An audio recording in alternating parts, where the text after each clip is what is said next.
21h à Yaoundé, mesdames, messieurs, bonsoir. Plaisir immense de vous retrouver pour votre programme d'entretien sur Info TV. À vous la parole. Ce soir, avec notre invité, nous allons revenir sur l'actualité principale qui tourne essentiellement, vous en doutez, sur la présidentielle 2025 au Cameroun. On va revenir sur la longue séquence, très longue même, inhérente au dossier de candidature, au dépôt de dossier de candidature. Ici, on parle de l'ECAM, on parle de Conseil constitutionnel. On reviendra aussi sur l'ambition en tant qu'acteur politique de notre invité et on terminera sur les dernières et toutes récentes actualités inhérentes véritablement à cette élection présidentielle. Mesdames, Messieurs, vous vous en doutez très certainement, on aura donc affaire à un homme politique de premier plan. Et si vous en avez convenance, chers messieurs, chères dames qui nous regardez de par le monde, permettez-moi de dire bonsoir et bienvenue au professeur Jean Baïbek, candidat pour le compte de l'Union des populations du Cameroun. Bonsoir, professeur. Bonsoir beaucoup. Bonsoir également, monsieur Mbarga. Bonsoir à Info TV, à tous les compatriotes qui nous regardent. Je pense que c'est un vrai plaisir, ça va être un vrai plaisir de partager cette expérience, en particulier sur ces deux institutions, c'est-à-dire l'ECAM et la Cour constitutionnelle. Le Conseil. Le Conseil constitutionnel, qui sont deux tribunaux, hein, c'est deux tribunaux qui jugent l'éligibilité des candidats et qui apportent des solutions aux problèmes. Ils sont supposés faire ça. Et donc de partager d'abord pour informer le Cameroun de ce qui s'est passé en ce qui concerne l'UPC. Oui. Également les autres partis que j'ai observés. Et enfin, pour ces deux institutions, ce que nous avons observé quant à leur performance, quant à leur éthique également, et quant au résultat final. C'est ça qu'on est venu partager ce soir. Rassurez-vous, professeur, vous êtes à l'endroit idéal, puisque durant presque 1h30 de direct sur Info TV, vous aurez la parole. Et lorsque on l'a dit, beaucoup d'espoir autour de votre candidature, beaucoup de mobilisation, quelquefois des polémiques aussi. Alors, si on peut faire un léger feedback, pourquoi étiez-vous candidat à l'élection présidentielle, Jean Baïbek? Quelle est l'ambition qui vous portait? Quelles sont les motivations qui vous ont fait penser que vous pourriez être le président des Camerounais? Monsieur Marga, moi je suis un type, je l'ai dit à la Cour constitutionnelle, hein, j'ai fait ma carrière. J'ai restitué à mon pays un minimum. Quand on a contribué à la formation de 6 000 médecins, de 200 chirurgiens généraux, d'à peu près 75 chirurgiens orthopédistes, quand on a opéré 10 000 malades, c'est-à-dire à peu près un malade par village, on peut légitimement dire que je voudrais faire autre chose. Oui. Ok?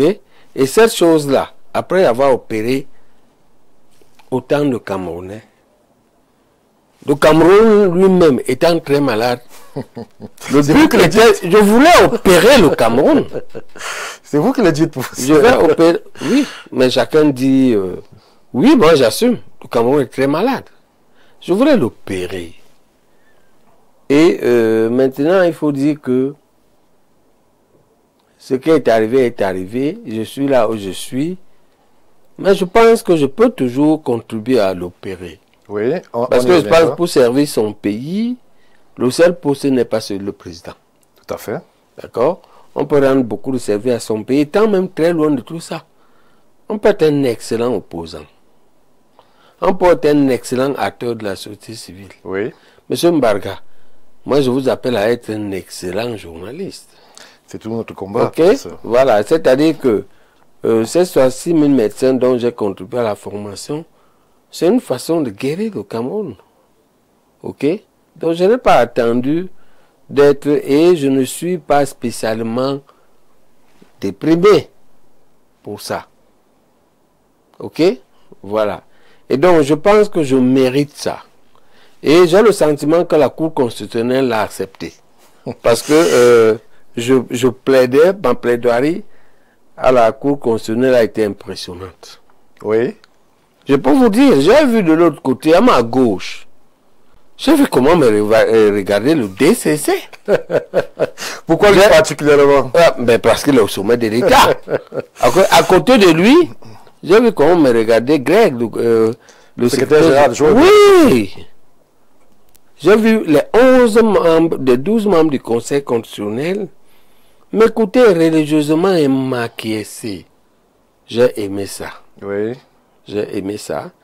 J'ai vu le président me demander, puisque je prétendais, je disais que j'étais le seul qui était investi parmi les 3 candidats. Voici ma lettre d'investiture. Comme il y a échange de dossiers, les autres n'ont même pas la lettre d'investiture. Le président a dit, donnez-la moi. Mon avocat, un jeune avocat très, très fort, il a insisté là-dessus, il a bien présenté ça. J'ai insisté, donne-lui, c'est la clé de l'affaire. Alors, professeur, à ce niveau, nous sommes déjà au niveau du Conseil constitutionnel. Mais avant le Conseil, il y a eu le Conseil électoral de l'ECAM qui, lui, ne vous a pas donné gain de cause. Vous n'avez pas été accepté. Est-ce que vous pouvez revenir sur ce parcours-là? Il peut s'assimiler, selon les cas, à un véritable parcours du combattant. Vous partez, vous êtes confiant, vous donnez autour de vous une certaine adhésion populaire, vous êtes populaire même sur l'espace politique au Cameroun. Beaucoup aussi s'imaginent que votre candidature serait une formalité, d'autant plus que, selon vos dires, vous sembliez rassembler et réunir en votre possession tous les éléments. Au niveau de l'ECAM, au niveau du Conseil constitutionnel, quelle est l'impression qu'au sortir de ce parcours, vous avez de ces 2 institutions-là, et l'ECAM Cameroun, Elections Cameroun et le Conseil constitutionnel? Est-ce que vous pensez que ces institutions ont été à la hauteur du défi qui les a attendus durant justement cette phase inhérente au dépôt de dossiers et à la publication des listes des candidats? Je pense qu'il faut les séparer et juger, donner le sentiment qu'on a eu à part. Et vous n'avez pas voulu que je termine avec les CAM, choisissez donc. Avec la Cour constitutionnelle, vous voulez le Conseil constitutionnel. Vous voulez que je termine, vous voulez que je commence. Commençons par les CAM, puisque c'est à ce niveau que les Camerounais vous ont vu très sûr de vous et véritablement confiants quant au déroulé des événements. Alors, on s'est rendu. Moi, j'ai été recalé par les CAM, motif la pluralité des investitures de l'UPC. C'était ça le motif. Et c'est sur ça que l'on va rester. Alors, ce que nous découvrons lors des plaidoiries à la Cour constitutionnelle, puisque les 3, pluralité voulait dire 3 candidats investis par l'UPC.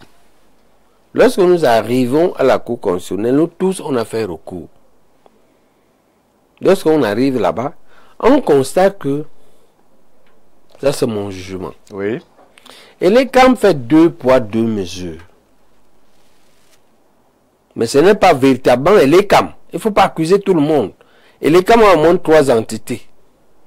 Et les CAM a le conseil électoral qui est chapeauté par un président.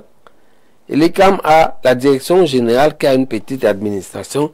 Et les CAM a son collectif d'avocats.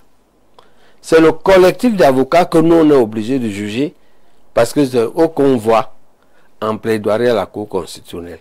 Qu'est-ce qu'on observe les avocats de l'ECAM, ce qu'ils ont fait? Eh bien, les avocats de l'ECAM font preuve, donnent le sentiment de 2 poids 2 mesures. On peut dire qu'ils sont là payés pour ça aussi, professeur? Non, on n'est pas un avocat, ils sont payés pour dire le droit, pour appliquer la même règle à tous.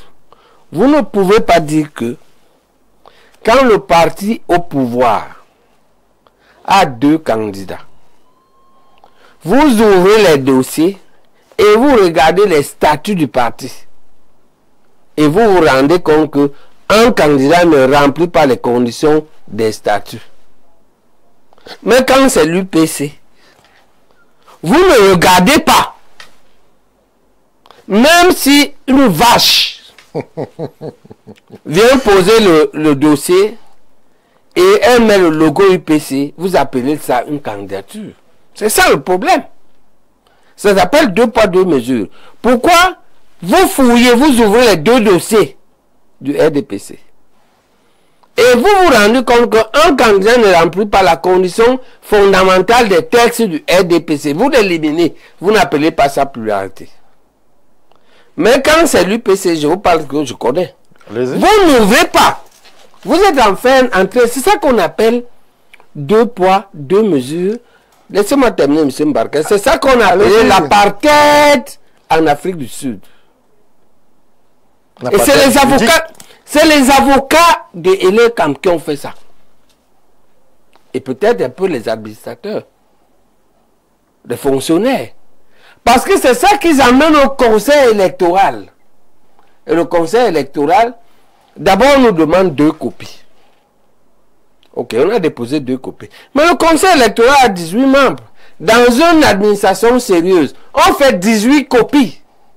Chacun a une copie. Tout à fait. D'accord? Et un rapporteur par dossier. Donc, Elekam devra raffiner, rationaliser sa méthode. Et appeler ses avocats à plus de justice parce qu'ils ont dit ça devant nous. Pour les fonctionnaires de l'ECAM. Je ne voudrais pas me mouiller. Là, je n'ai pas été témoin. Oui. D'accord. Mais pour les avocats, j'ai été témoin. Ils répètent même des bêtises. C'est-à-dire qu'on finit de lui démontrer que vous n'avez pas regardé les lettres de présentation et d'investiture.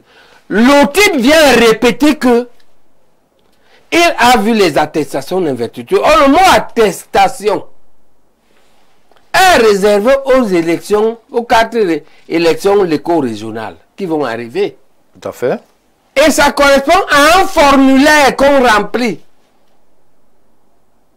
Mais pour les présidentielles, le terme s'appelle lettre de présentation et d'investiture. À ce niveau, professeur, est-ce qu'on peut dire qu'il y avait un complot ou est-ce qu'il y a un complot contre l'UPC? Il y a la légèreté au moins, le minimum Barga. Oui. Les gens sont légers. Les gens sont carriéristes, opportunistes. C'est-à-dire que sans que le RDPC ne lui ait demandé, il veut lui plaire. Et comme l'UPC lui n'est pas au pouvoir, il n'ouvre même pas. Il voit seulement UPC, il ne sait même pas ce qu'il y a dedans. Là-bas, il n'a pas ouvert. Alors, professeur... Ils étaient 2 ou 3. Hein. Oui. 2 ou 3 totaux. Parce que comme avocat, c'est des totaux. Oh là là, professeur. Mais oui, attends. Quand un type confond une lettre de présentation et d'investiture à une attestation d'investiture et qu'il dit qu'il est avocat, pour moi, c'est une ordure. Alors, c'est-à-dire que il ne voit même pas que le législateur a fait exprès. C'est-à-dire qu'il dit que pour un futur président, présentez-nous le d'abord avant de l'investir. Alors que pour les autres, il dit, investir c'est tout. Et on lui explique ça à la plaidoirie devant la Cour constitutionnelle. Le toto répète la bêtise. Professeur, ce sont des termes... je prends ça sur moi. Oui. Qu'il nie cette toto-là. Alors, c'est ça que j'appelle être toto. Oui, vous l'avez dit. Est-ce que, justement... Voilà le vice, voilà le problème. Et donc, qu'est-ce que Elekam devait faire dans l'avenir? C'est de bien recruter ses avocats. Oui, on est d'accord. Je pense qu'il faut qu'ils cherchent dans la crème, on les connaît. Bon, c'était même des élus, c'était connu. C'est-à-dire que ce n'est pas Tchungan, ce n'est pas... On ne va pas faire de publicité. Ouais, on les connaît, les cadres du barreau. Les cadres du barreau camerounais, on les connaît, professeur. Il y a les ténors. Oui. C'est comme ça, c'est le mot que les avocats même utilisent. C'est-à-dire... Oui. Ici, là, c'est comme ça partout. Info TV. Est-ce que tu es aisé, Jean-Jacques? Est-ce que tu es parfait ici? Pas encore. Bah, alors, ça va arriver. D'accord? Vous ne pouvez pas nous prendre. Et c'est ça la conséquence. Ils font des grossièretés comme ça. D'accord? Aujourd'hui, ils donnent donc l'occasion au bas peuple qui ne discerne, qui ne va pas bien discerner, l'occasion de dénigrer les camps qui par ailleurs, à mon avis, je ne peux pas changer ce que j'ai dit, ce que je connais du conseil, des membres du Conseil constitutionnel. D'accord? Mais, ces gens-là biaisent. C'est eux qui biaisent. Alors, et donc, le biais fondamental est celui-là, la correction fondamentale que moi, je pense que Edekam devait peut-être lancer un avis d'appel à candidature. Que n'importe quel avocat tombé de la dernière pluie aille là-bas. Il faut un avocat costaud. Et il faut leur demander de bien travailler, de rendre compte. Il faut qu'ils puissent rendre compte. Pourquoi ils confondent l'attestation pour les mairies à la lettre de présentation et d'investiture des présidentielles? Vous leur poserez certainement la question, professeur Stéphane Barga. Voilà donc un problème de fond que l'on a découvert. Pour moi, c'est l'un des problèmes majeurs là-bas. Et là-dedans, il y a donc soit le niveau intrinsèque est faible, soit l'hyper-désir de plaire au parti au pouvoir que je ne crois pas qu'il a envoyé quelque part. Vous l'avez dit, professeur Stéphane Barga, donc que je suis, donc va vous poser une autre question, puisque nous sommes toujours dans le parcours qui vous amène vers le Conseil constitutionnel en passant par Elekam, à mes expériences, vous l'avez dit sur ce plateau. Je vous ai posé la question il y a quelques instants sur la portée historique de ces deux institutions, Élections Cameroun et surtout le Conseil constitutionnel. Est-ce que vous les avez sentis à la hauteur de l'événement? Puisque c'est vous qui le dites en tant qu'acteur politique, nous sommes là vers une élection qui ne ressemblera pas sans doute à toutes les autres. Est-ce que les institutions, puisque l'Écam reviendra bientôt lors du déroulé justement de cette élection, est-ce que vous la sentez, cette institution, à la hauteur de l'événement pour 2025? Pour être honnête, oui, professeur, la perfection n'est pas de ce monde. Mais je pense que beaucoup d'efforts ont été faits. Mais il y a encore assez d'efforts à faire au niveau de l'ECAM. Par contre, au niveau de la Cour constitutionnelle, le sentiment intrinsèque que j'ai, alors qu'ils m'ont recalé, hein, oui, j'ai eu le sentiment d'être devant une vraie cour. Je les ai vus. J'ai regardé, écouté la plaidoirie de mon avocat et la mienne. J'ai vu la patiente. Écouter parfois l'un des UPCistes, parfois un peu... les UPCistes sont comme le Cameroun. Il y a des tintins. C'est vous qui le dites, professeur. Oui, j'assume, non. Je ne refuse pas. Et j'ai vu leur patience. J'ai vu que... je les ai vus acquiescer. Je les ai vus me demander ma lettre de présentation pour confirmer mon investiture. Je les ai vus, j'ai vu le président regarder et j'ai vu le président ne pas contester parce qu'elle était juste. Et j'ai vu le verdict qui a déclaré recevable ma requête. Elle a été recevable, mais elle a été rejetée dans le fond. Maintenant, j'attends la décision pour voir ce qu'on m'a reproché dans ce fond. Mais grosso modo, je suis moins amer, ok, au conseil. Il faut dire des choses comme on le sent, oui, ok. Je ne les connais pas, mais j'ai eu le sentiment que c'était d'accord. Nous allons améliorer les choses dans nos pays. Je ne dis pas non plus qu'ils sont parfaits, je ne connais pas leur vie, leur travail, mais le sentiment que j'ai eu là. Parce que j'ai vu d'autres candidats. Oui. J'ai vu d'autres candidats et j'ai vu la plairie d'autres candidats. J'ai senti l'adversité, c'était la guerre. Comme quel candidat, par exemple? Là, vous avez senti qu'il y avait véritablement un challenge ardu pour les membres du conseil. Ce n'est pas courtois de venir dire ça ici. Je ne veux pas nommer. Oui. Mais j'ai vu, c'était vraiment la guerre. Mais quand moi j'ai pris la parole, c'est mon avocat qui me dit que ça va, arrête. Ils m'ont écouté. Je les ai vus écouter d'autres candidats. Et je les ai vus en opposition. C'était du coup pour coup contre certains candidats. Qui étaient, bon, chacun a ses raisons. Et la justice est comme ça. C'est-à-dire que la justice, le sentiment que j'ai eu par rapport à un bon nombre de ces candidats, qu'il y avait des antécédents. Oui. Ok? Parce que la justice, voici ce qu'elle fait. La justice juge les choses de la journée qui se font devant tout le monde. Oui. Avec témoins, avec des éléments de preuve. Mais parfois, les choses de la journée ont été influencées la nuit par ce que nous appelons chez nous, ce qu'on appelle en Occident, la mafia. Et ce que nous appelons chez nous, on appelle ça chez vous le ngbel. Sur les bassins, on appelle le... Ouais. D'accord? Mais je ne crois pas qu'il y ait véritablement la magie. La différence, c'est que ça se fait la nuit, ça se fait dans l'opacité, ça se fait dans les combines. Est-ce que vous avez l'impression que les réputations ont joué, professeur Jean-Marie Bec? Que les réputations des uns et des autres? Non, moi j'ai une très bonne réputation.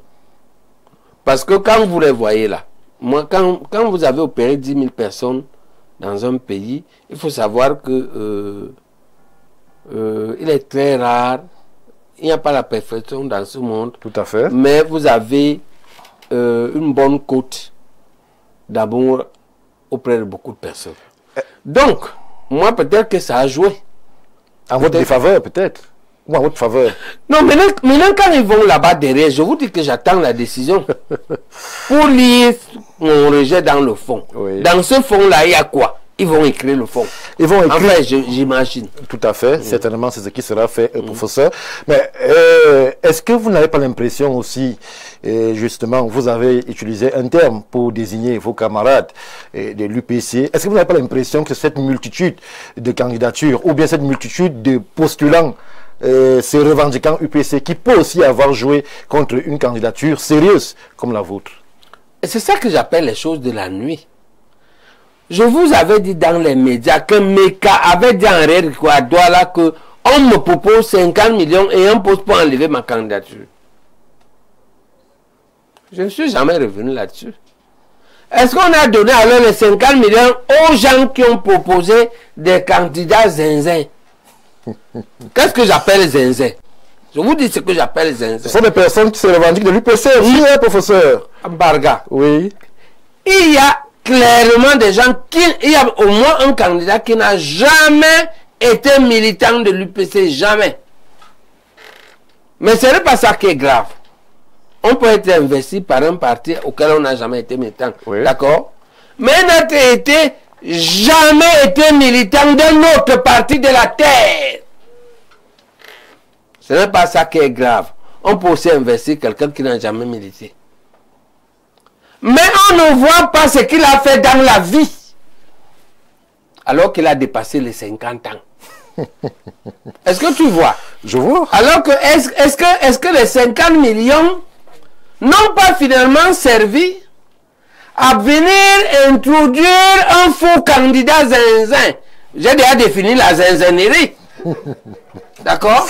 Un zinzin est un type qui n'a jamais été militant de l'UPC, qui n'a jamais été militant nulle part sur la terre, qui n'a jamais rien fait, il n'a pas cultivé le manon, il n'a pas fait le ben sikin. Quand j'ai demandé à ceux, je vous ai dit ici, ceux qui le défendent avec ils m'ont dit qu'il est parleur public. Voilà son métier. C'est-à-dire quoi? C'est ça dit que ça me dit qu'il est parleur public. Alors, c'est un nouveau métier? Je vais demander à... Vous connaissez ça, non? Demandez à ça, demandez à Niek. Est-ce que les 50 millions là n'ont pas servi à poser ce type, ce zinzin, comme candidat de l'UPC pour polluer la candidature? Professeur, à ce niveau... Moi, je vous pose la question. Non, Donc, il ne faut pas saboter ça. D'accord? Oui. Alors, si on pollue comme ça, bon, après ça, vous voulez que moi je vienne tirer ici sur le conseil? Non. Ou sur les CAM? Pas du tout, professeur. La question que moi je vais vous poser, c'est au-delà justement de ce candidat zinzin, est-ce que ce n'est pas ceux qui en amont lui ont fait confiance à qui il faut demander des comptes, par exemple? Est-ce que c'est une affaire de confiance? C'est pas une affaire d'investir. C'est une affaire de que on veut polluer et barrer la voie à la candidature crédible. C'est ça l'affaire. Et Niek avait dit lui-même Comme lui a dit ça, il y avait un gars en Bomka, une affaire de belle-sœur, quelque chose comme ça. Et on lui a donné la mission là-bas de barrer la voie. Je ne sais pas, c'est lui qui a dit bien, je ne sais plus qui a dit. Oui. D'accord? Mais il n'a jamais véritablement nié. Mais moi, je vous dis que Meka a dit en règle quoi. On peut nous faire la cross-examination au tribunal. Hein? Parce qu'au tribunal, c'est que quand tu mens, on te pose 5 questions. Où tu es né, où tu as fréquenté, où est-ce que tu travailles, où est-ce que tu le connais. En 5 questions, on reprend ça d'une autre manière, tu vas tomber. On va voir que tu mens. On n'a pas besoin d'avoir le témoin. La cross-examination détermine celui qui est faux. Donc, depuis que j'ai dit ça, Meka a dit qu'il va attaquer. Luther, non, journaliste, prétendu. Est-ce que Meka a nié? Il a nié. Mais il a dit qu'il va me porter, mais il n'a pas porté. Parce qu'il ne peut pas tenir à la cross-examination. On n'a pas besoin de lui poser 5 questions pour savoir qu'il a dit, il a menti. Maintenant, cet argent est parti où? Est-ce que c'est après ça que donc le candidat magie, le zinzin, sort de la bouteille? Donc il ne s'agit pas d'une confiance. Il s'agit d'une manœuvre mafieuse. Ça va m'en penser. Oui, la sorcellerie, c'est ça, D'accord? Oui, professeur. Alors, nous, on ne fait pas de mots ici, on pose des questions simples. Aujourd'hui, donc, les candidatures, ou alors celles qui se présentaient comme telles, UPC, ont toutes été balayées. Est-ce que, dans la réflexion qui est la vôtre, alors que d'autres échéances se profilent à l'horizon, est-ce qu'il n'est pas temps, professeur, de vous asseoir et de vous parler? Non, d'abord, on a réuni dimanche au QG. Oui. Ok, on a commencé à parler. Et la priorité aujourd'hui. Ce sera quel QG en passant? Parce qu'il y a des QG dans la ville, de partout, il y a des QG. Le QG de la candidature de l'UPC, il y a un seul QG. Oui.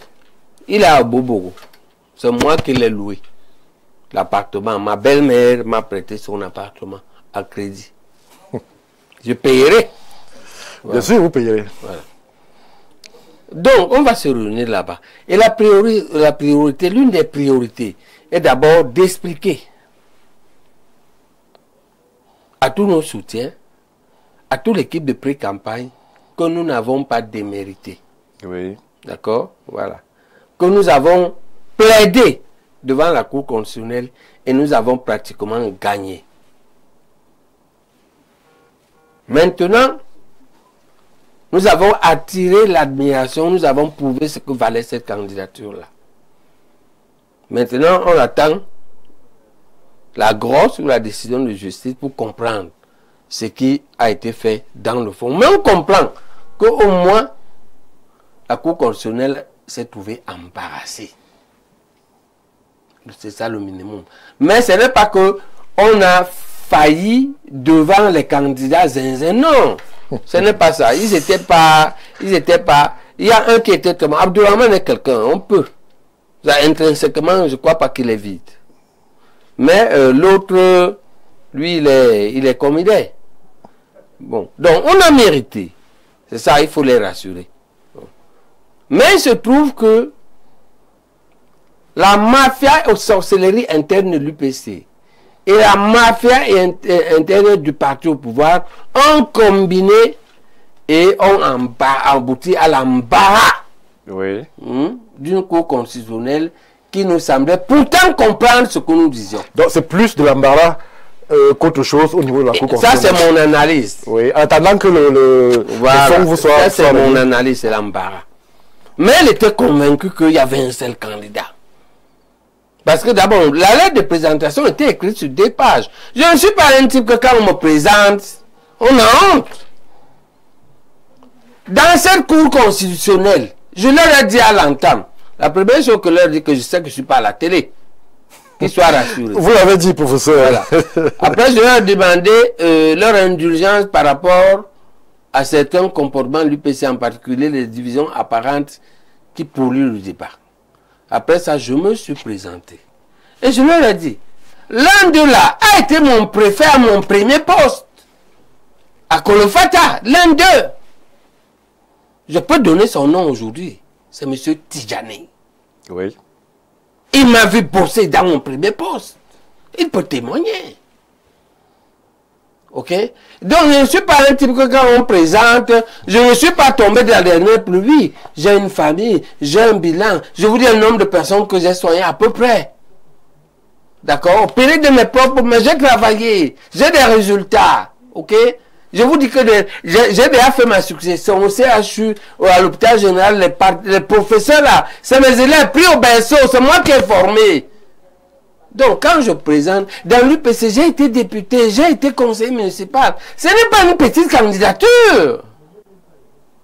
Bon, maintenant, à cause de l'embarras, la pollution probablement, et peut-être une ou d'autres autres causes, on va voir.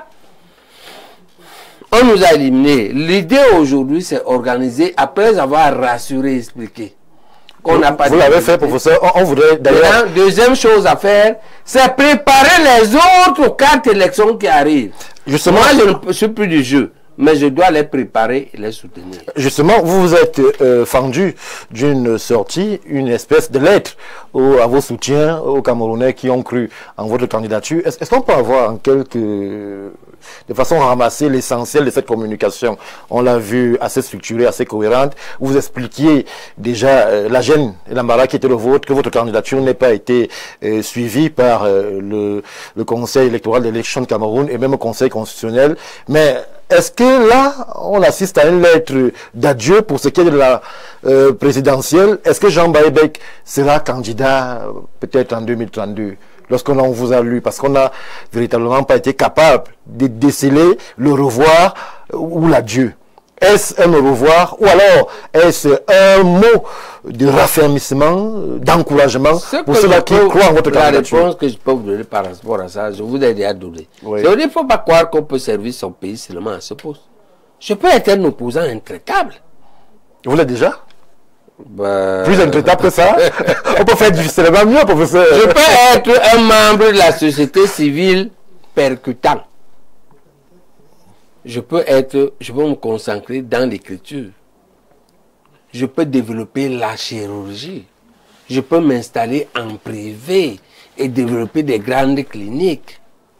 Il y a tellement de choses à faire qui peuvent être utiles, qui peuvent être des modèles pour la progéniture et pour la postérité. Je peux aussi revenir. Tout à fait.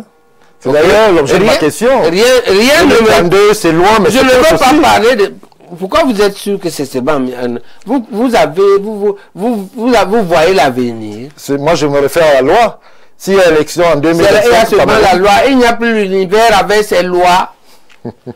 Vous êtes sûr qu'il n'y aura pas de tremblement de terre bientôt? Moi, je ne fais pas de futurologie, professeur. Vous ne savez pas qu'un président de la République a le droit de dissoudre son mandat? Il le peut. Ben non. Vous le percevez comme ça pour le moment? Vous pensez que ça peut parler dans ce sens? C'est pas ça. Je vous donne les hypothèses possibles. D'accord? Mais il y a 1000 hypothèses qui peuvent faire à ce qu'on n'attend même pas 2032. Je pense que ce n'est pas ça. Ce qui est fondamental dans notre pays, que nous devons comprendre, c'est que chacun, là où il est à l'instant T, essaie de donner le meilleur de lui-même.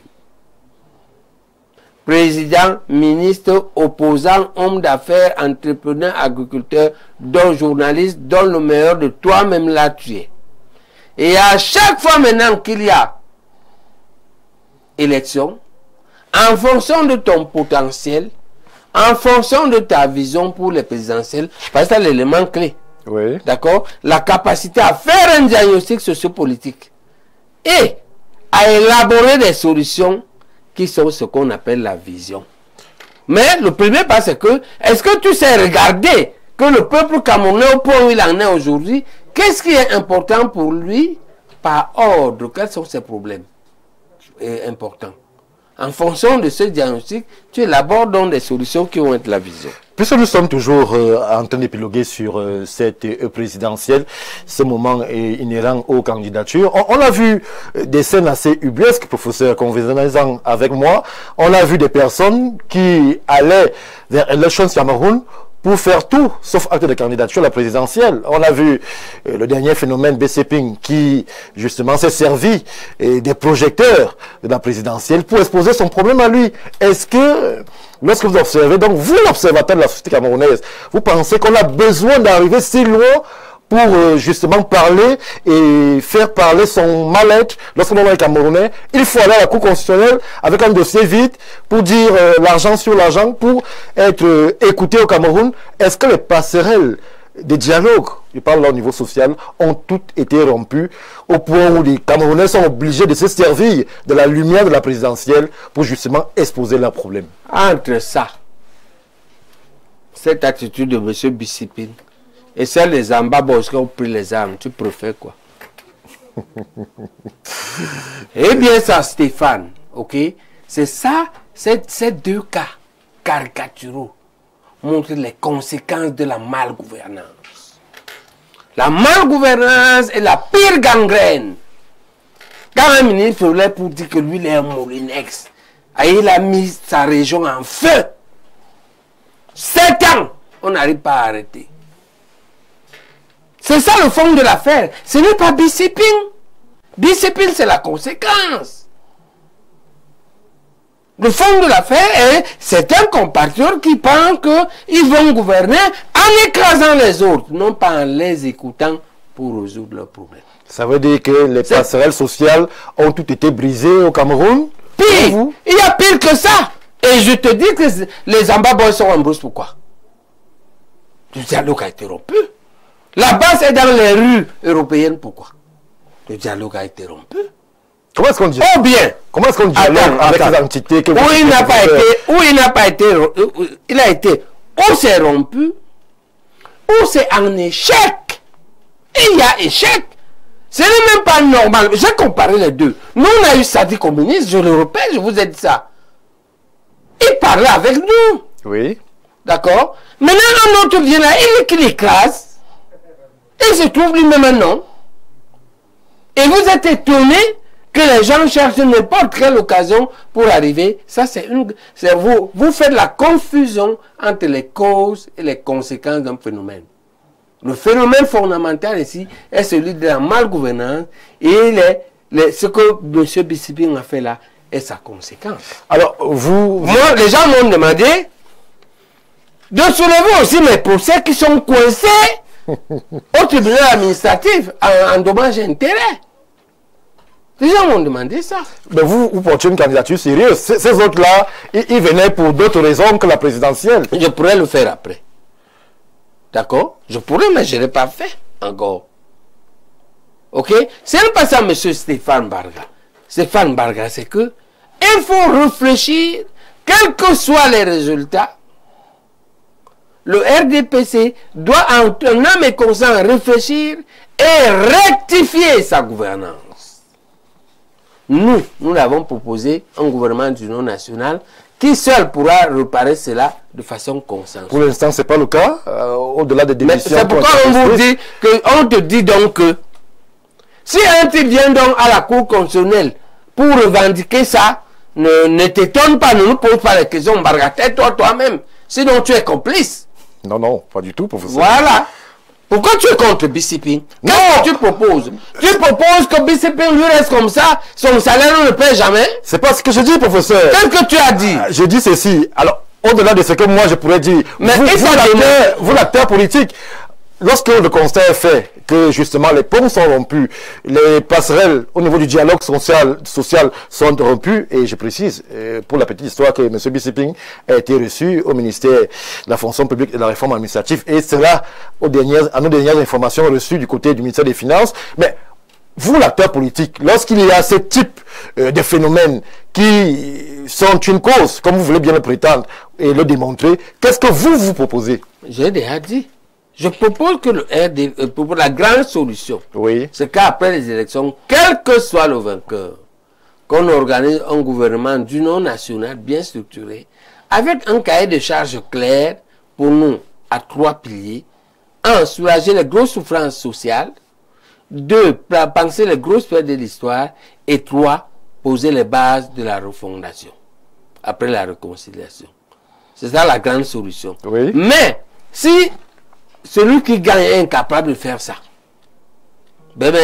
au moins, si c'est le parti au pouvoir, ce qu'il fait, il rectifie sa gouvernance.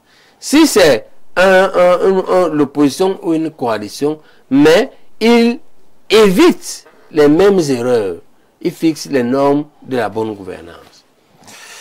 Professeur Jean Baebek, nous avançons dans cet échange fort passionnant. On vous découvre autrement. On vous trouve structuré. Beaucoup de Camerounais qui vous ont fait confiance pensaient justement que on a besoin dans ces pays d'un homme qui a le parcours que vous avez, qui a justement les faits saillants que vous avez. On a vu 83 candidats, pour la plupart, excusez-moi si nous le pensons, de non-mêmes. Est-ce que vous ne pensez pas que à ce niveau aussi, il devrait y avoir une réflexion sociétale et faire comprendre aux Camerounais que, comme vous le pensez, on peut servir au-delà de la présidence? Mais c'est parce que j'ai un background qui me permet de me lever. J'ai une chance. J'ai un excellent métier qui me correspond, qui était mon rêve d'enfance et que j'ai appris avec brio. Et que j'ai la chance de pratiquer avec des résultats que la population apprécie. Vous avez évoqué un candidat par l'air public. Peut-être qu'il faut donner du travail à cela. Il faut d'abord que les gens se forment bien.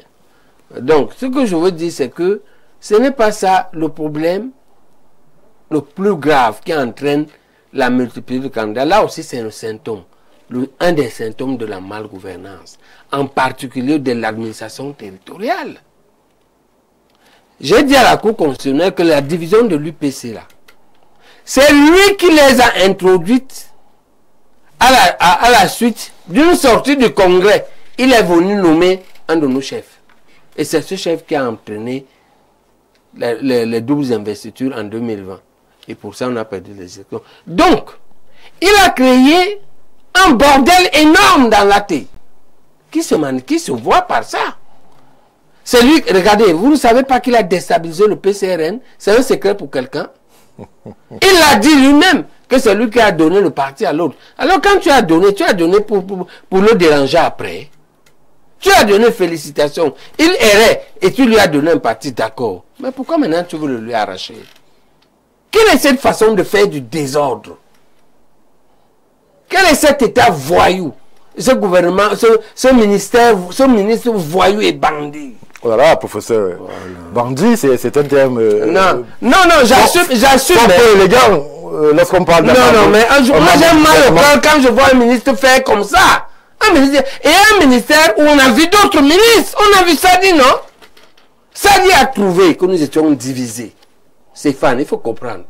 Après la mort de Korok, comme dans la plupart des partis, plusieurs stagnants se battent pour la succession.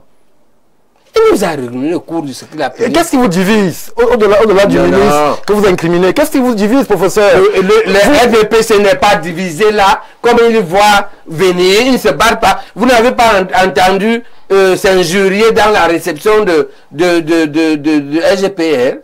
Ils sont divisés. Vous n'avez pas vu Teller? Ils sont divisés. On a vu le RDPC divisé au point d'avoir un coup d'État, non? Qui a tué 1000 morts, non? Pourquoi tu fais comme... Tu es Neka. Attends, tu es Neka. Professeur... Non, pas grave. Même si tu es né 15 ans après, tu lis l'histoire. Tout à fait. D'accord, les pires divisions qu'on a eues dans ce pays viennent de ce parti. Ne crois pas que les divisions, c'est l'UPC. C'est ça, tuer 1000 morts. Tu comprends ça? Les Belges ont fait 10 ans d'exil à Kano. Tu sais ça? Oui, c'est l'histoire. Bon, voilà. Oui, mais l'histoire, c'est l'histoire qui nous permet de comprendre l'actualité. L'actualité nous permet d'envisager l'avenir. Oui. Ok? Voilà. Donc, quand tu parles de... C'est pas... Mais on dit que ce ministre, Moïnes, est à l'origine de tellement de problèmes. Et moi, j'ai proposé ici, comme il peut rendre d'autres services, comme si le président ne peut pas se passer de lui, il peut le nommer ailleurs. Mais le ministère de l'AT a besoin d'un apaisement, a besoin d'un monsieur sérieux. Ce monsieur n'est pas sérieux. Je prends le risque de le dire. D'accord? Ce monsieur n'est pas sérieux. Regardez où il pousse son manque de sérieux. Aujourd'hui, on a des arguments rationnels. Est-ce que, sur toute la tête, tu as déjà vu un ministre qui outrepasse un arrêt de la Cour suprême? Tu as déjà vu? Non. Voilà. Tu as déjà entendu? Non. Tu as déjà senti? Voilà un type qui fait ce que tu n'as jamais vu, ce que tu n'as jamais lu, ce que tu n'as jamais entendu. Il s'oppose contre les arrêts de la Cour suprême qui annule sa décision de nomination. C'est un ministre, ça? Alors, on va laisser... Vous allez seulement me tuer au Cameroun. Personne ne vous tuera, professeur. Ah non. On va laisser... Vous allez me tuer. On va laisser, professeur, on va laisser celui qui a nommé ce ministre dont vous parlez. Et c'est pour ça qu'on fait le désordre partout. Être juge de sa performance et de sa compétence. Professeur Jean Baye-Bek. Ce n'est pas moi. La Cour suprême a dit que sa nomination est annulée. Et ce n'est pas ça qui est le problème. Il persiste. Vous avez vu comment j'ai clashé avec l'achat de Douala? J'attends même que le CRDC me dise. La rumeur me dit qu'ils l'ont convoqué, ils ont fait... Est-ce que vous avez vocation à mettre les journalistes en difficulté, professeur? Non, non. C'est aussi ce qu'on vous reproche, cette propension à mettre les collègues et les confrères en difficulté à chaque fois. On veut des entretiens, des débats sérieux comme celui que nous avons maintenant, professeur. Et une fois que je l'ai dit, on va prendre un léger arrêt, professeur Baye-Bek. On prend un léger arrêt qui va nous permettre de prendre la température sur nos différentes plateformes. Ça ne sera pas avec moi uniquement, ça sera avec ma collègue Nadège Yougen qui viendra, elle, prendre la température avec vous de ce que les téléspectateurs, ils sont nombreux. C'est évident lorsque vous êtes sur un plateau à s'exprimer, à poser des questions. Donc on prend la transition et on revient tout de suite après en compagnie de Nadège. Ouais, offre-moi une bouteille d'eau.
Retour sur le plateau d'Avoue la parole. Nous sommes toujours en compagnie de notre invité du soir, le professeur Jean Baye-Bek de l'UPC, avec qui nous sommes revenus de façon évidente sur son parcours devant Elections Cameroun. On a revisité aussi sa plaidoirie au niveau du Conseil constitutionnel. On a fait une cartographie des différents profils qui sont justement allés vers ces élections-là. On a fait des constats. Mais pour ce qui est des instants qui vont suivre, nous sommes en compagnie de notre collègue Nadège Yougen qui, elle aussi, va nous faire un rendu de ce qui est dit sur nos différentes plateformes avec justement ce qu'on a appelé les questions des internautes. Bonsoir Nadège. Bonsoir Stéphane. Alors, vous êtes toute ravissante. C'est un plaisir d'avoir une présence féminine sur ce plateau. Je vous laisse en compagnie du professeur Jean Baïbek pour nous faire justement ce compte rendu de ce que pensent les internautes qui sont nombreux sur nos différentes plateformes. Bonsoir, professeur, et bienvenue une fois de plus chez nous, Chauveau. Bonsoir, Nadège. Comment vous allez, professeur? J'aurais tort de me plaindre, ça va? Tout va bien comme vous voulez. Oh, disons, j'ai le minimum. Vous savez le minimum. J'ai le minimum, j'ai un peu plus que... Non, madame, j'aurais tort de me plaindre au Cameroun. Hein. Dieu m'a donné un peu, hein. Et puis le peu là me suffit, hein. D'accord. Mes batailles, ce n'est plus pour moi. Mes batailles, c'est pour pouvoir changer mon pays dans la paix et positivement. Ce n'est plus parce que je veux quelque chose. Si ce que Dieu m'a donné là ne me suffit pas, c'est moi le problème. D'accord, professeur, vous allez vous prêter aux questions des internautes. Une par une ou bien en vrac? Une par une. D'accord. Alors, votre candidature a été rejetée. Est-ce que vous êtes découragé ou alors la lutte continue? De plus belle, elle continue. Ok? Parce que là, il faut distinguer dans la vie les moyens et les buts. La candidature est un moyen. Le but, c'est que notre pays change positivement et dans la paix. D'accord. Maintenant que vous êtes hors jeu, est-ce que vous allez appeler vos partisans à voter pour un candidat?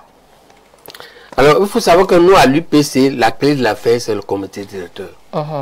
J'en ai même reçu ce soir, qui est venu me voir, que j'ai rencontré ce soir avec toute sa délégation en deux. Non, c'est la réponse que j'ai de ma position personnelle et de la contrainte NUPC de fond. Notre contrainte, c'est le comité directeur. Maintenant, je peux être considéré comme un hémisphère du cerveau du comité directeur. Je peux défendre une position ou un candidat que je trouve sérieux. J'ai demandé qu'il me prouve simplement son sérieux et il devrait m'envoyer l'une des premières choses, c'est son parcours et sa vision. Alors, quelle lecture faites-vous de la décision du Conseil constitutionnel? C'est une question des internautes. Tout à fait. Je dis, j'attends encore pour le fond, mais je dis que pour la forme et pour ce qui s'est passé, pour le théâtre, moi je crois que je donne mon sentiment, j'étais content. Et pourquoi est-ce que vous parlez de théâtre, professeur? Ce que nous faisons. Je parle, c'est une plaidoirie, de ma plaidoirie, ok? Et c'est pourquoi c'est le théâtre pour moi. Parce que je joue à l'avocat, ce n'est pas mon métier. D'accord? J'étais surpris là-bas d'être plus suivi que certains avocats qui étaient là. Ok? C'est pourquoi j'appelle ça le théâtre. Et j'ai le sentiment qu'ils ont pris leur précieux temps pour m'écouter. J'ai le sentiment qu'ils ont apprécié. C'est un sentiment, je peux me tromper. Ok? J'ai le sentiment qu'ils ont aimé. Et j'ai le sentiment que la décision de rejet qui est revenue était la mort dans l'âme. Ok? Et c'est pourquoi je dis, bon, écoutez, on peut aider à changer notre pays dans d'autres rôles. À part celui-là, il y a d'autres rôles. Je continue à jouer un autre rôle, d'autres rôles. En réalité, j'avais déjà d'autres rôles. Je suis ce qu'on appelle des personnes polypotentielles. Je peux faire l'agriculture, je fais l'élevage. Oui, je peux. Bon, écoutez, vous êtes au courant. D'accord. Professeur, l'un des points de votre bataille, c'est le changement. On aimerait savoir, qu'est-ce que vous voulez changer au Cameroun? La mentalité ou les dirigeants? Il y a trois piliers. La première chose, c'est on n'est pas venu sur la terre pour avoir faim. Il faut que les gens mangent. Il faut qu'il y ait l'eau. Ils boivent l'eau. Il y a des villages, il n'y a pas l'eau. Même à Yaoundé, chez moi, Damain, il n'y a pas l'eau. Pour avoir de l'eau, je cherche de l'eau minérale. Mais moi, je suis chirurgien. Les Camerounais peuvent acheter de l'eau minérale pour boire.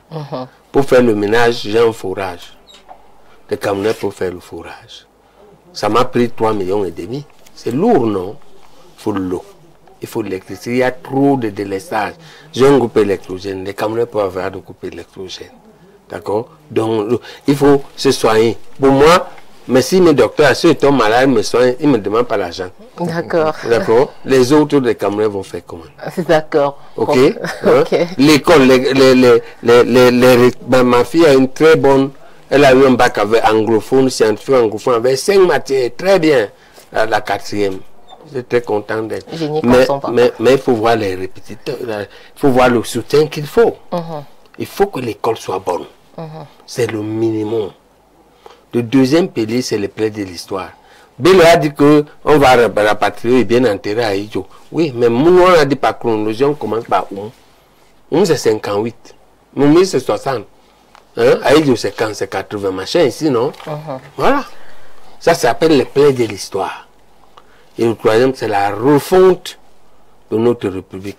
La Constitution, la loi électorale, et l'ICAM, la Cour constitutionnelle, hein? Le système judiciaire. On doit refonder tout ça. D'accord. C'est ça les 3 piliers. C'est ça que j'appelle le changement. Je veux que si on ne peut pas s'arranger, on va au tribunal. Il faut que le tribunal tranche assez vite et juste. Pas qu'il faut aller... Non. D'accord, professeur. Ouais. Alors on veut qu'il y ait l'eau partout. C'est ça le changement. D'accord. Alors, professeur, 3 UPC candidats à la candidature, une UPC qui soutient le RDPC, le chef de l'État. Que comprendre? Vous refusez de comprendre. J'ai déjà tout expliqué. Je vous ai expliqué qu'il y a des gens dans l'UPC qui ne sont pas des UPC. D'accord? Qu'on a acheté pour porter l'UPC hein, et porter la tenue de l'UPC. Mais ce n'est pas le jeu qu'ils jouent. Ils jouent un autre jeu. Ok? Donc ne vous trompez pas, n'appelez pas tout le monde UPC. Je vais donner la méthode. D'accord. La méthode, vous regardez, vous voyez comment. N'écoutez pas seulement, regarde comment il se comporte. Est-ce qu'il se comporte comme un UPC? Un UPC est un homme humain, fraternel, social, d'accord? Et déterminé. Qui condamne tout ce qui est faux. D'accord? Tout en comprenant que l'être humain est faillible. On peut tolérer un certain nombre de choses, à condition que ce soit une erreur humaine et que tu reconnaisses que tu vas changer. Quand on parle de mon là, si change, l'affaire est finie, non? Mais tu ne peux pas nous dire que tu vas nous écraser et moi, tu vas m'écraser. Je ne vais pas accepter. D'accord, professeur. On a vu les bons bords de l'affaire géographique et culturelle dont vous êtes originaire soutenir le chef de l'État. Est-ce à dire qu'ils vous ont lâché? Alors, je vais vous dire, quand on leur a demandé, c'est nos parents, non? Voilà. Un de mes pères, et même leur chef. Ils m'ont dit que quand je viens chez toi, te dire la bouteille ici est comme elle est là. Comment tu sais si je mens ou si je te soutiens dans la bouteille ici? Hein? Donc laissez-nous tranquilles. Hein? Nous on a eu nos 100 000, ça nous va. Est-ce que vous avez reçu 100 000 francs? C'est un mokolo. D'accord. On l'a appris là au marché. Et moi, je viens d'avoir 100 000. Vous pourrez me donner 100 000 là. D'accord, professeur. Et pour sortir, si on vous propose un poste ministériel, allez-vous l'accepter? Entendons-nous bien, je suis très clair. Je ne suis pas à la recherche d'une opportunité. Je vais vous dire, c'est que le Cameroun est un pays spécial. Dans des grands pays de la terre, un professeur de chirurgie orthopédique ne regarde pas le poste de ministre du bas. C'est plutôt du haut. Et quand il parle, quand je plaide la plaidoirie à la Cour constitutionnelle, les gens étaient assis, il fallait regarder comment ils regardent. Ça te donne une énorme fierté. D'accord? Et puis tu apprends à vivre avec le peu que Dieu t'a donné, j'ai un équilibre. D'accord? Qui permet d'avoir une bonne santé. Je vais me mettre où? Nadège, je vais me mettre où? On se regarde la caméra. Je vais me mettre où? D'accord? Donc, le peu de la main suffit. D'accord? Maintenant, mon engagement politique est un engagement idéologique. Je veux que les gens comme vous aient un avenir certain. Il y a trop qui sont dans le doute. Ils ont peur de l'avenir. On les va prendre la route du désert à pied. Parce qu'ils ne sont pas sereins. Je veux que ça s'arrête. Je veux que l'injustice s'arrête. Ok? C'est pour ça que je me bats. Et ma réponse en découle. Si on me donne les critères de garantie, oui, qu'on va me laisser, nous tous là, on va faire le changement, il n'y a pas de problème. Ok? Pourquoi je vais refuser d'apporter les idées et je refuse de les implanter? Ok? Je vais convaincre le comité directeur. Il va me donner le quitus. Parce que nous sommes dans la même logique au comité directeur. Ok? Hein? Le problème, c'est de vouloir me nommer en pensant que je rêve d'être ministre. Pour faire ça, tu peux faire mon parcours. Gratuite. C'est bac plus 15-20. Hein? C'est long. Hein? Tout ça parce que je voulais être ministre, moi. D'accord, professeur. Et moi, mes références dans ça, il y a Seydina au Sénégal, il y a Habib au Sénégal, Pierre Meyer, Kéline à Genève. Et au Cameroun. C'est moi le roi au Cameroun. C'est moi le pape. D'accord, professeur. Pour notre pays, c'est moi le pape. J'ai quelques années, mais eux-mêmes ont reconnu que c'est moi qui ai apporté le grand changement. Pourquoi? Parce qu'à leur différence, j'ai vulgarisé, j'ai formé. J'ai pu faire plus que eux. Ok? Voilà. Merci, professeur, de vous être prêté au jeu des questions. Vous savez, lorsque vous êtes parmi nous, nos plateformes explosent et Nadège a brillamment rendu ce que les téléspectateurs se posent comme question. On va prendre une brève transition et on revient tout de suite après pour poursuivre nos échanges, professeur.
Retour sur le plateau d'À vous la parole. Nous sommes toujours, et c'est un plaisir, en compagnie de notre invité prestige du soir, le professeur Jean Baïbek, après le passage très commenté de Nadège Yougeng. Professeur, nous on repart, et on repart avec une question polémique, une actualité polémique. Nous avons nos équipes présentes du côté du Palais de l'Unité ont eu justement à rencontrer des Mbombok venus de l'ère Bassa Mpo, si mon aspiration est exacte, qui sont allés donner leur caution au candidat Paul Biya, au président Paul Biya. Professeur Baïbek, vous ne vous sentez pas un tout petit peu seul? Vous avez été abandonné par les vôtres? Pas du tout. Parce que c'est un montage. Un montage dans lequel eux, ils ont trouvé leur compte. Ils nous ont dit à Moukoulou. Ils venaient prendre 100 000 francs. Oui. Donc pour eux, ils ont trompé le SGPR. Ça ne leur vient pas du cœur. Ok? Ça vient du bout des lèvres. C'est ça la première chose. La deuxième chose, c'est que il ne faut pas s'y tromper. Paul Biya n'a pas besoin de ça. Ce dont Paul Biya a besoin, si les Bassa veulent donner quelque chose à Paul Biya, c'est la crédibilité de ses élections et la meilleure gouvernance de sa gouvernance prochaine. C'est ça. Alors, comment vous appelez dans cette délégation des chefs qui sont... Je vous dis que c'est un montage, Stéphane. Mais au-delà de ça, il y a quand même un candidat, un leader qui se revendique de l'UPC, qui lui, de façon officielle, déclare soutenir la candidature du champion du RDPC. Qu'est-ce que vous lui répondez à lui, par exemple? À la dernière fête du 20 mai, vous n'avez pas vu que Biya ne l'a pas salué, il a zappé. Il salue les gens, il salue chez lui, il passe une de ça. Il n'a même pas salué. Pour dire que Paul Biya lui-même ne veut pas ce théâtre-là. Paul Biya n'est pas naïf. Il n'a pas besoin de ça.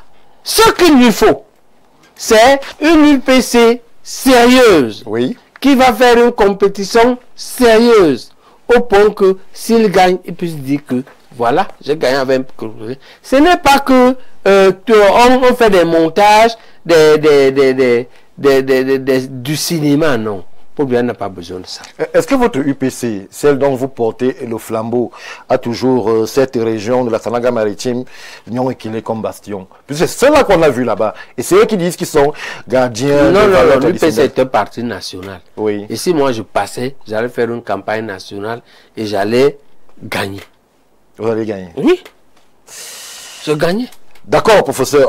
On avance puisque justement cette actualité de la présidentielle nous tient à la gorge. Il y a donc eu toutes ces étapes, il y a ces consultations qui sont opérationnalisées, mais il y a surtout les 12 retenus par le Conseil constitutionnel. Alors, est-ce que, avec vous, est-ce que le profil des candidats vous parle lorsque l'on veut justement évoquer le développement et l'émergence du Cameroun? On a un administrateur civil, on a un avocat, on a des entrepreneurs, on a des hauts commis de l'État. Est-ce que c'est avec ces profils-là qu'on peut penser le Cameroun de demain? Parmi les 12 qui sont aujourd'hui en liste pour octobre 2025. Tout le monde peut avoir n'importe quel profil, ce n'est pas ça le problème. On évalue un candidat sur 5 critères. 5. Le parcours pédiatrique et d'apprentissage. Tout le monde n'est pas médecin là-bas, ou dites pédiatrique? D'accord. Le parcours de l'enfance et de l'apprentissage. Tu es né où et tu as appris quoi? 2. Le parcours professionnel. Tu as travaillé quoi? Avec quels résultats? 3. Le parcours familial et social. Tu es marié. Tu as les enfants. Si tu ne l'es pas, pourquoi? Tu es homosexuel ou bien ta femme est partie. 4. Le parcours politique. Qu'est-ce que tu as fait en politique? Tu veux être président, d'accord. Tu as été député, conseiller. Tu as été dans le bureau d'un parti. Ou bien tu sors seulement et pour la première fois tu dois travailler. Tu veux être président. 5e, oui, ta vision.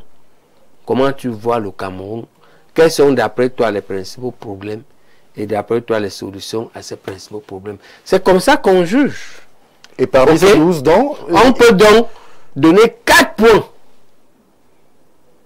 à chaque rubrique. Oui. Et 4 fois 5, 20. Et donner la note sur 20. Faites l'exercice. Alors, moi, je vais m'en tenir à poser des questions. Demandez à Péco. Péco avait fait ça au sein du PC. Il a sorti un article qu'il avait appelé les lions chasse en bande.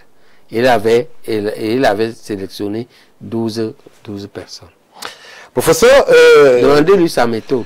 Bon, on lui je vous dis simplement comment on fait un jugé pour juger un candidat. Oui. Ok. Et juger les hommes dans la vie. Tous les leaders, il faut les juger. On essaiera cette méthode au professeur. Moi, j'ai interrogé le profil parce que justement, je connais la... Non, tu peux avoir un type avocat.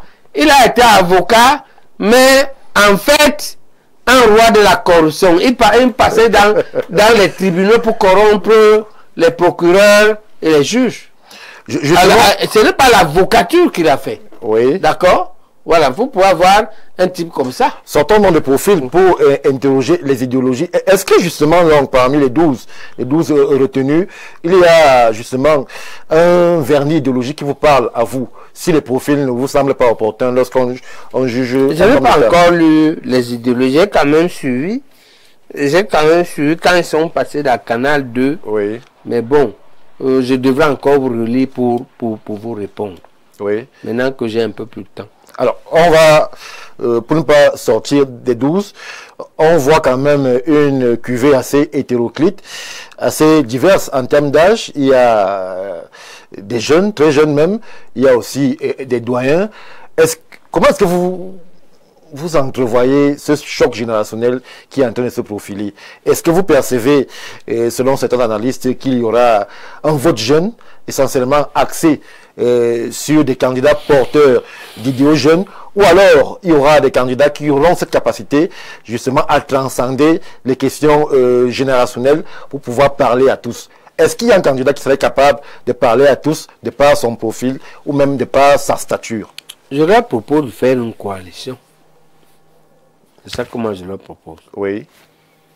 De mettre chacun un programme sur la table, de faire une synthèse de leur programme, avoir un programme unique et d'élire entre eux qui va être leur porteur, leur capitaine. Oui. Les autres soutiennent.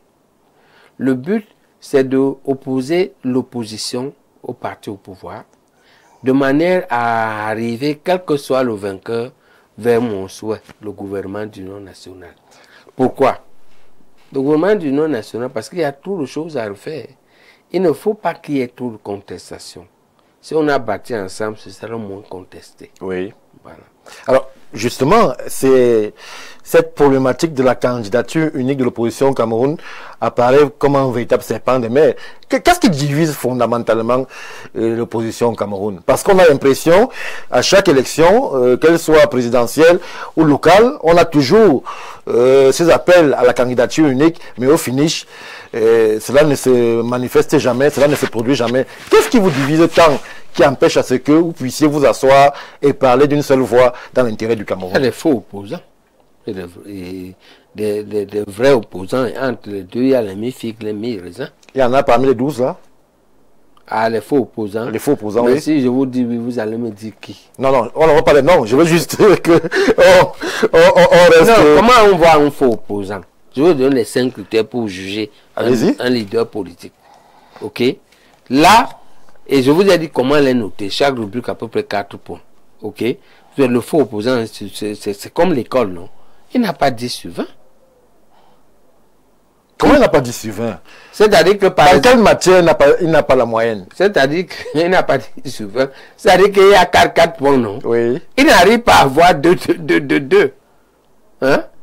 Et finalement, il a 9 sur 20. Ok? Et le bon opposant, il a 16. C'est comme à l'école. Comme au bac. Mention honorable. Très bien, bien, assez bien, passable et médiocre. C'est comme ça. Faites des exercices, vous-même, vous allez classer individuellement. Vous allez voir que un petit parcours pédiatrique flou, il ne peut pas vous montrer son camarade d'école primaire. Il a appris le métier, il te dit un métier vague. Tu demandes, tu travailles, tu as produit quoi, il ne peut pas te dire. On te dit quelque chose comme ça, on a dit pour l'autre que parleur public. Il veut dire qu'il n'a pas de métier.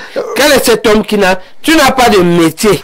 Ton premier métier le parleur public a été éliminé par le Conseil constitutionnel. Il y en a aussi là-bas. Alors, il y en a parmi les 12. Donc, finalement, c'est des gens qui auront moins de 10 sur 20. Oui. Vous avez mentionné votre attrait pour une candidature unique. Est-ce que vous seriez, alors que nous parlons, être en capacité à orienter vos militants? Je vais leur proposer quelque chose. Est-ce que vous serez susceptible de donner des consignes de votre professeur Baïbek? Pour l'instant, l'UPC ne veut pas donner. Je dois vous dire ce que l'UPC veut faire. Vous attendez quoi? Non, ils ne veulent pas donner. Ils veulent voir chacun faire la campagne. Oui. Voilà. Et au cas où ils ne s'entendent pas, leur proposer la solution sur l'africaine. Elle peut être tardive. Si nous sommes à moins de 2 mois, professeur, si vous avez une solution, on peut la faire à un jour. On donne les consignes de vote. Oui. On dit que les autres se sont désistés, votez tel. Et maintenant, ceux-là s'entendent. Comment on peut les classer? Parce que la solution sud-africaine, c'est qu'on classe. Et on dit que si on gagne avec toi, on s'entend avant. Si on gagne avec toi, ce que l'on fait, quand tu es président, oui. Tel est premier ministre, tel est attend les législatives pour aller à l'Assemblée, tel est président du Sénat, ainsi de suite, on peut se partager. Est-ce que ce n'est pas ça le véritable défi de l'opposition au Cameroun? Laisser son ego, mais peut-être qu'il ne savent pas pour faire briller les autres. Entendons-nous, Stéphane. Oui. Pour faire ça, il faut que chacun fasse à peu près 1 mois de campagne et que les sociétés expertes de sondage donnent ce que chacun pèse. Ok? Mais on va quand même avec un ancrage sur le terrain, professeur. C'est lui qui a 5 députés, 4 mairies. On parle des sondages maintenant, les intentions de vote. C'est le critère. Si on veut être sérieux, oui. D'accord. Vous savez que ces sondages sont extrêmement volatiles. C'est pourquoi je vous dis, vous prenez... Tout le monde connaît les pays sérieux, non? Est-ce qu'un sondeur allemand vous dit n'importe quoi? Ou bien un sondeur japonais? On peut prendre 2 cabinets. On sonde, on nous dit ce que chacun pèse. En fonction de ce que chacun pèse, on dit. Là, on va le placer. Et il faut savoir qu'en réalité, vraiment, vous croyez qu'il y a une grande différence entre le président de la République et le président de l'Assemblée? C'est grand. Non. Voilà.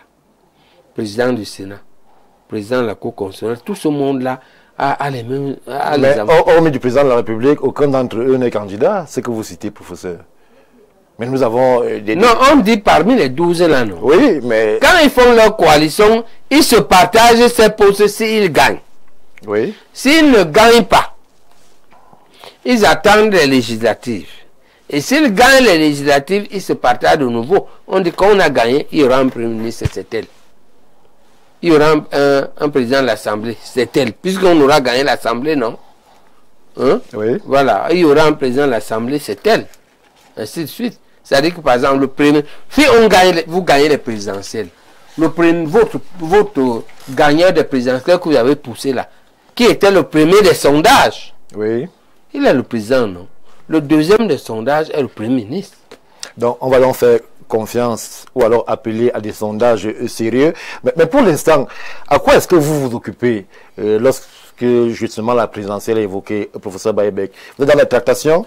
Vous êtes dans les rencontres? J'ai ma réunion, j'ai pris d'abord 2 ou 3 jours pour respirer. Oui. Maintenant, là, je vous ai dit que la priorité, c'est que, 1, mon équipe gère la défaite. 2, ils se remettent au travail pour préparer les élections locaux régionales. On vous a beaucoup vu, il y a eu des consultations en Fumban, il y a eu des assises où on a vu certains acteurs de la scène politique qui, pour certains, sont engagés pour la présidentielle. On ne vous a pas beaucoup vu, professeur Baïbek. Est-ce que vous vous invitez et vous attendez votre moment, ou alors il y a des manœuvres souterraines sur lesquelles vous ne voulez pas communiquer pour stratégie de campagne? Moi, je n'étais même pas au courant de leur tour de Fumban, mais ils nous ont écartés sur le même critère. Le même critère que tout le monde soulève. Chaque fois on dit du PC, on dit que vous êtes divisés. C'est ça qu'on nous brandit, je crois que c'est pourquoi ils ne m'ont pas invité. Et donc moi, je n'ai pas été là-bas. Cependant, moi, ma candidature ne misait pas sur une coalition. Oui. D'accord?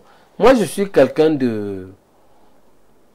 Mon défaut, c'est que je suis quelqu'un de sûr de lui. Hein. Je ne sais pas douter de moi. Moi, j'étais sûr que si... Vous alliez seul? Mais moi, je peux gagner les élections. Vous savez, quand je vous dis que j'ai 6000 médecins qui sont mes anciens élèves et qui m'adorent. Est-ce qu'ils vont voter pour vous, professeur? Vous avez été un formateur, mais dans l'isoloir, chacun sait pour qui son cabas. Ce n'est pas ça. Ce n'est pas eux l'électorat. Ils feront la campagne pour moi. Vous savez pourquoi? Vous savez, quand vous avez, imaginez, vous avez votre petit frère. Il est quatrième année de médecine. Moi, je vous ai dit, je vous dis donc pourquoi il m'adore.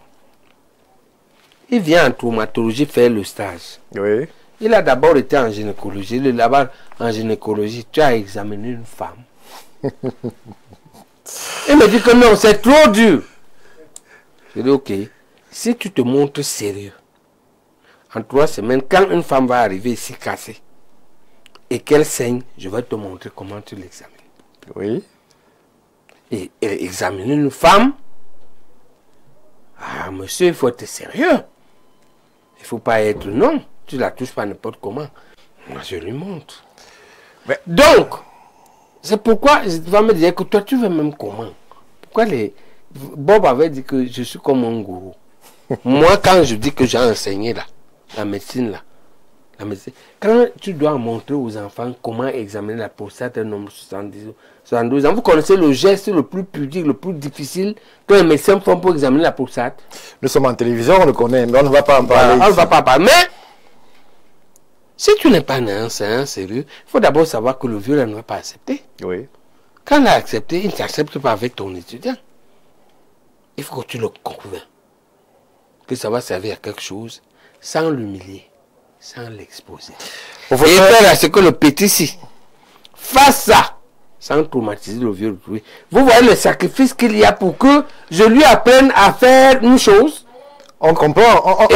Et moi, j'ai passé ma vie à faire ça. Je vais vous dire que les médecins là, rien que eux, les relais. Vous avez dit 6 000, mais l'élection Cameroun ne parle d'un corps électoral à 8 millions. Je vous dis que c'est les relais. C'est moi-même qui vous ai dit que ce n'est pas eux le corps. D'accord? Mais quand il est chez vous, c'est où? Quel est votre arrondissement? Je suis de Ngoulmakong. Voilà. Ok. Un long, non? Non. Ngoulmakong. Oui, pas de long. Avant Ebolova. Oui. Alors, c'est un arrondissement. Quand on est docteur en Ngoulmakong, là, vous savez combien de personnes influencent? Beaucoup. Pourquoi vous ne comprenez pas quand je vous dis? Pourquoi vous ne comprenez pas? Et donc, moi, je suis quelqu'un qui c'est peut-être mon défaut. Et c'est peut-être que ça me vaut, mais est-ce que je devrais changer? Ça, ne suis pas sûr. Parce que je pense que l'assurance de soi, ok, est fondamentale pour atteindre les cimes. Et moi, j'ai atteint les cimes. Maintenant, je ne me bats plus pour les cimes.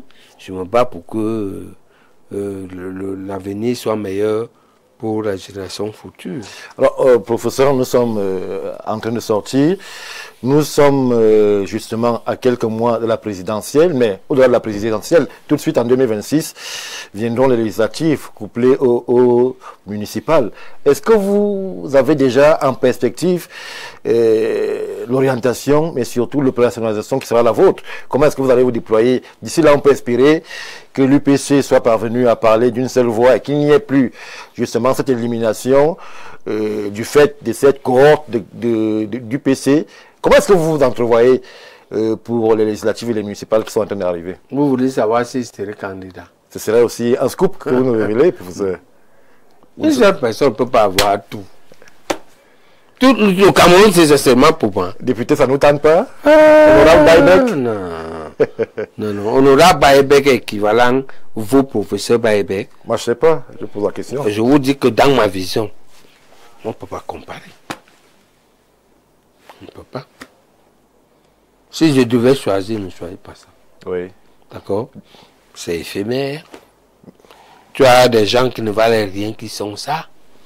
Mais pour être professeur et un vrai de mon métier, ça veut dire quand même que même si l'aventure au Parlement... Je crois que tout le Cameroun n'est pas pour moi seul. Oui, on vous a compris. Moi, j'ai été candidat au présidentiel, ça va.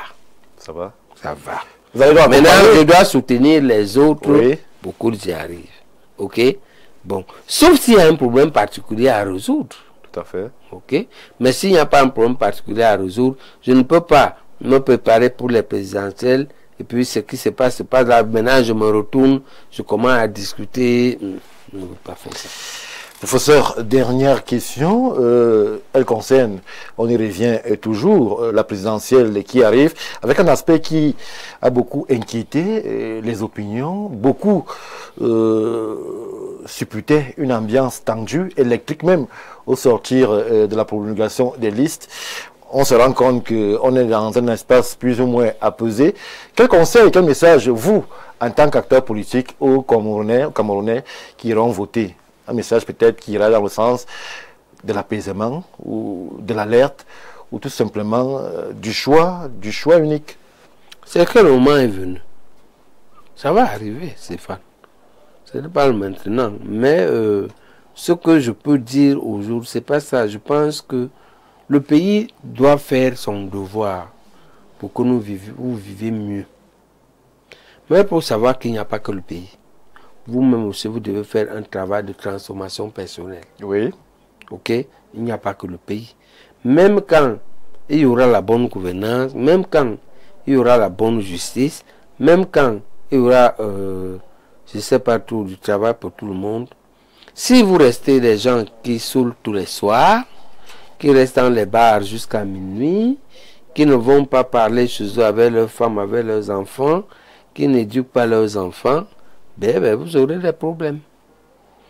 Il y a un transport, un truc personnel. Et ce qu'il faut savoir, ce qui est plus pertinent dans ça encore, est que dans un pays qui a autant de potentialités comme le nôtre, si on fait suffisamment de travail de transformation personnelle et qu'on fait un travail d'éducation financière, comment gérer le peu d'argent que Dieu nous permet de gagner. Si on a les deux, en réalité, on se met à l'abri du besoin. Parce que le Cameroun est très riche. Oui. D'accord? Voilà. Mais ce qu'on demande à l'État, c'est pour que ce soit mieux. L'État ne donne pas mieux. C'est pourquoi nous n'avons pas beaucoup de raisons de basculer dans la sauvagerie. Ok? C'est-à-dire que pour les jeunes qui veulent faire, il y en a qui veulent faire l'agriculture, il y en a qui veulent faire la moto, il y en a qui veulent faire bam. C'est là, il y en a que. Je dis à un chauffeur Yango avant-hier que la malgouvernance t'empêche de faire ton Yango. Très peu. Il me disait que la sécurité routière l'a arnaqué, a dit qu'il a un faux permis, alors que il a eu ce permis au ministère. Je veux dire que c'est ta faute.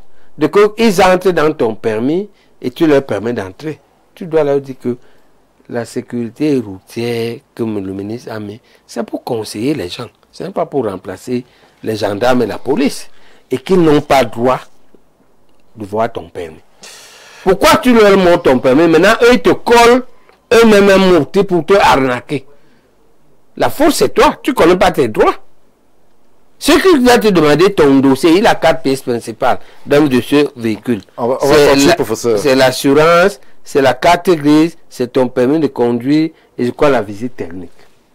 Mais c'est les gendarmes, les policiers qui te demandent ça. Ce n'est pas le type en jaune. Le type en jaune, le ministre Ngal l'a mis là pour qu'il te dise que tu as roulé vite, roule doucement.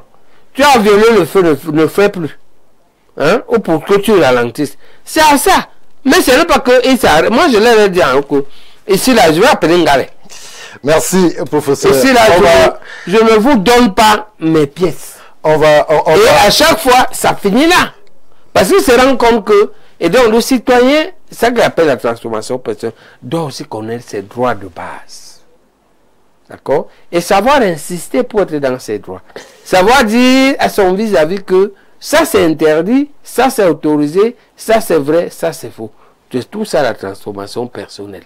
Rien qu'avec ça, on va se rendre compte qu'on arrive à vivre. Merci, professeur Jean Baïbek, pour ces 1h30 d'entretien. Nous avons beaucoup appris de vous. On a découvert un Baïbek assez charmant, chaleureux, qui, au-delà de la caricature qui est parfois faite, parvient à enseigner les Camerounais. Merci encore d'avoir été parmi nous, professeur. Merci. Merci à tous nos téléspectateurs.